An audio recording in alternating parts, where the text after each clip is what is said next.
Freedom ಸಿಕ್ಕಕ್ಕೂ licence ಸಿಕ್ಕಕ್ಕೂ ಭಾಳ ವ್ಯತ್ಯಾಸ ಇದೆ. ಜೀವನದಲ್ಲಿ ನಂಗೆ ಲೈಸೆನ್ಸ್ ಸಿಕ್ತು, ಮದುವೆ ಆಗಿದ್ರೆ ಲೈಸೆನ್ಸ್ ಸಿಕ್ತು ಅಲ್ಲ, ಫ್ರೀಡಮ್ ಸಿಕ್ತಾ?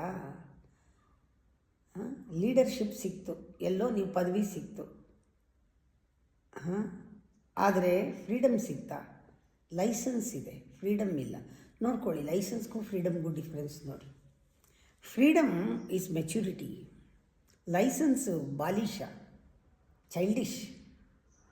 ಫ್ರೀಡಮ್ನಲ್ಲಿ ರೆಸ್ಪಾನ್ಸಿಬಿಲಿಟಿ ಆಫ್ ಬೀಯಿಂಗ್ ಫ್ರೀ, ಸ್ವಾತಂತ್ರ್ಯಕ್ಕೆ ಜವಾಬ್ದಾರಿ, ಸ್ವಾತಂತ್ರ್ಯಕ್ಕೆ ಒಂದು ಜವಾಬ್ದಾರಿ. ಪ್ರಪಂಚ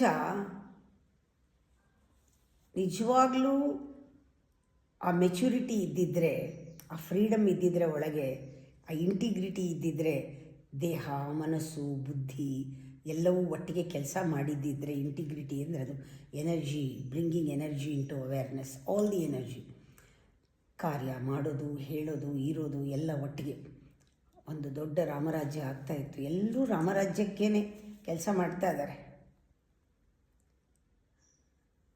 ವರ್ಲ್ಡ್ ಫ್ರೀ ಆಗಬೇಕಾದ್ರೆ ಮೆಚುರಿಟಿ ಬೇಕು. But people are not matured. Revolution ಮಾಡೋರು ಸೆಂಚುರೀಸಿಂದ, ನೂರಾರು ವರ್ಷಗಳಿಂದ ಒಂದು ರಾಮರಾಜ್ಯ ಮಾಡಬೇಕು ಅಂತ ಯೋಚನೆ ಮಾಡ್ತಾ ಇದ್ದಾರೆ. ಹೇಗೆ ಮನುಷ್ಯರನ್ನ ಫ್ರೀ ಮಾಡೋದು? ಹೊರಗಡೆಯಿಂದ ಫ್ರೀ ಮಾಡೋಕ್ಕಾಗತ್ತಾ? ಒಳಗಡೆ ಇಂಟಿಗ್ರೇಟ್ ಆಗದೆ, ಒಳಗಡೆ ಇಂಟಿಗ್ರೇಟ್ ಆಗಿರೋ ಬುದ್ಧ ಫ್ರೀ, ಶಂಕರಾಚಾರ್ಯರು ಫ್ರೀ, ರಾಮಕೃಷ್ಣ ಪರಮಹಂಸರು free. If you are not aware, freedom ಅಂದರೆ ಬೀಯಿಂಗ್ ಅವೇರ್.